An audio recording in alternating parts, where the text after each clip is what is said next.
les vautours rôdent autour de Dakar. Ousmane Sonko a enfin été placé en détention provisoire pour des raisons politiques.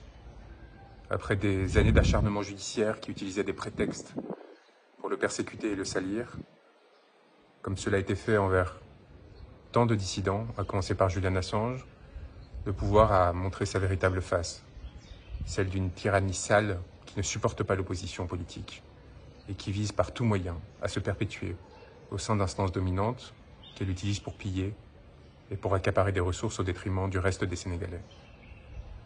C'est avec un sentiment de dégoût et de vilainie très fort que j'ai accueilli cette nouvelle et la démonstration, encore une fois, que l'appareil judiciaire sénégalais n'était pas en mesure de faire respecter l'état de droit face à la volonté toujours plus écrasante de ses dominants et de ses instances politiques.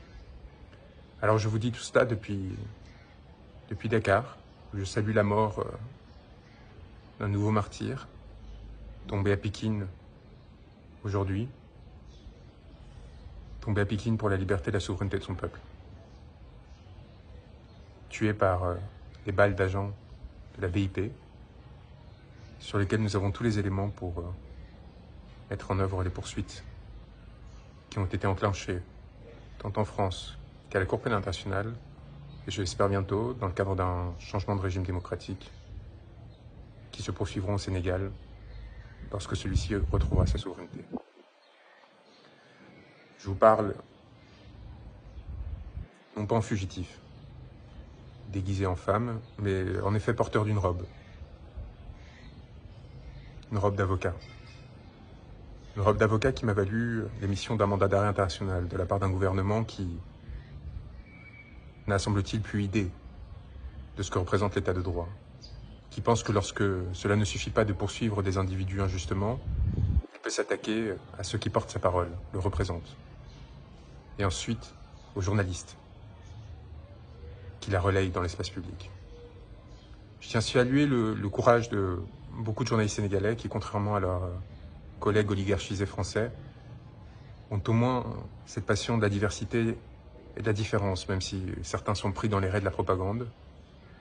J'ai lu encore des insanités à mon sujet, comme quoi, dans Le Monde, journal qui appartient à l'oligarque que l'on sait, qui censure les articles ou les papiers lorsqu'ils me sont trop favorables, ils savent de quoi je parle, et à l'inverse, tente de salir chacune de nos initiatives et raconte des anecdotes absolument délirantes, comme quoi on serait en fuite, changeant de maison en maison au sein de Dakar, sans téléphone laissé à Paris. Désolé de vous décevoir, mais la réalité est à la fois beaucoup plus complexe et beaucoup plus enchanteuse que celle que vous tentez d'écrire pour détruire vos ennemis et non pas faire votre travail, contrairement à ce que vous espérez faire croire aux autres, mais servir des intérêts que l'on sait. Nous sommes ici sereins, travaillant, dur, pour nous assurer du respect des droits des personnes qui se sont engagées dans ce territoire pour leur liberté et leur souveraineté, et constatant une forme d'inertie assez sidérante de la part, d'une part de la communauté internationale, mais également de la France, mon pays, qui détient une base militaire à quelques mètres du lieu où je suis, et qui craint probablement de la perdre, et qui, par crainte de la perdre, est prête à s'asseoir sur tous les principes qu'elle a revendiqués ces dernières années, et qui ont fait son prestige et sa valeur au cours de l'histoire. Cette France qui n'a eu aucun mot pour dénoncer l'arrestation d'Ousmane Sonko.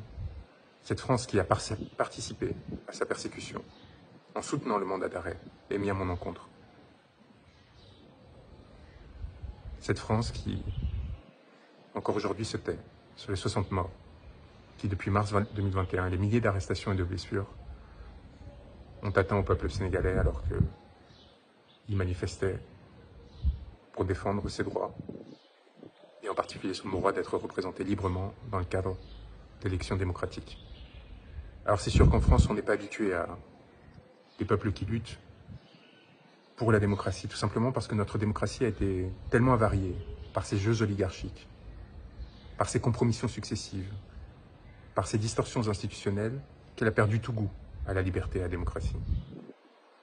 Et alors quand elles voient un peuple se lever, son élite, ses petits gouvernants, voient des échos de luttes passées, qui ont pourtant fondé notre régime, et qui ont trouvé de glorieux épisodes depuis, y compris au sein des Gilets jaunes, et bien avec l'inquiétude des dominants qui craignent pour leur position et la défense de leurs intérêts.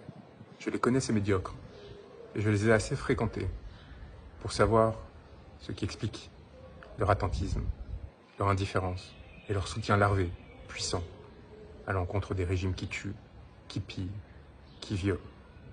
Est-ce que c'est pour cela qu'il faut se donner à des mains étrangères, à d'autres acteurs opportunistes qui tentent de se saisir de ces opportunités? Non.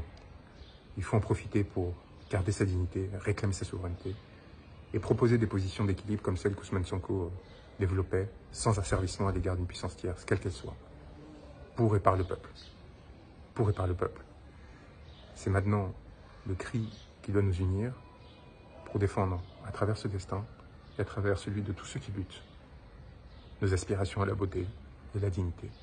Courage à tous. On est à vos côtés, très proches.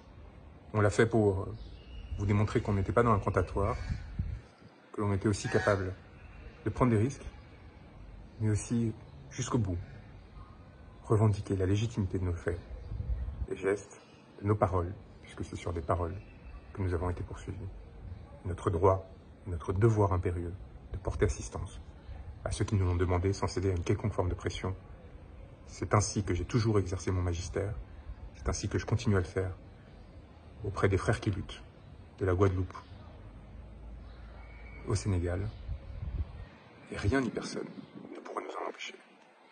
Peut-être qu'ils nous arrêteront, peut-être qu'ils nous empêcheront de mener à bien le travail que l'on mène avec des acteurs de la société civile, politique, des confrères, pour essayer de comprendre les mécanismes d'oppression qui ont amené à la commission de crimes contre l'humanité. Mais il nous faut rappeler deux choses. D'une part, leurs crimes sont imprescriptibles.